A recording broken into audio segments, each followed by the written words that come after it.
Здравейте, приятели на Евилия! Днес ще ви покажа как да си направите у дома свеж подръчни средства. Какво ви е необходимо? Тенджерка за водна баня, също и съдче, в което ще разтопим восъка, самият восък, който ще го разтопим, чашка, която в случая съм рециклирала от предишна свещна щерката, филтър, който е закрепен с двойно залепващо пиксо. А нещо ще го направя по-късно с едни сламки, ще видите, защото си нямам екстри.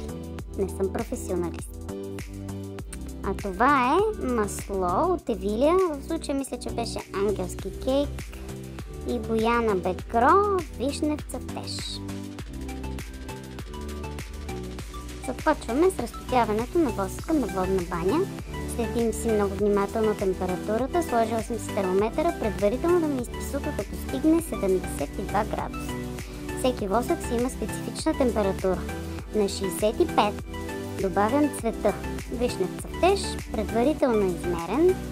Вече нямам спомен колко грама е, но за 140 грама восък съм измерила съответния 0,3% цвят на бекро, за да постигна някакъв, що годе, такъв вишнев цвят. А защо съм го избрала него, при положение, че не помня аромата? Мистерия. Аромата мисля, че беше ангелски кейк. Може би съм мислела да си правя ягодово сладко първо. На 60 градуса го добавяме и него. В случая 7 мл.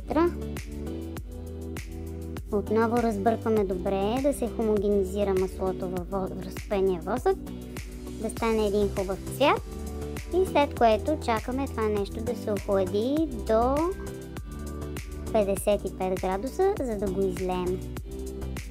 Бъркаме.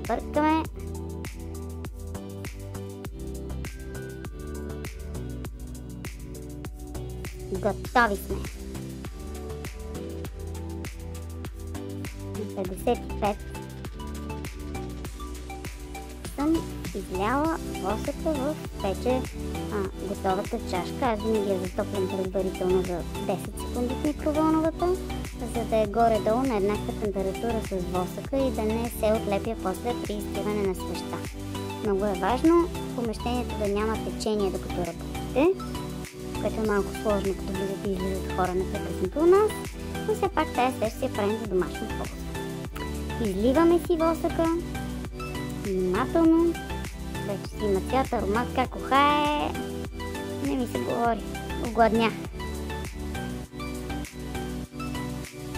Тези градуси отзад не ги гледайте, защото термометър е оставен на въздух. Това беше. Чакаме сега да стегна от само себе си. Благодаря ви много за вниманието и до нови срещи!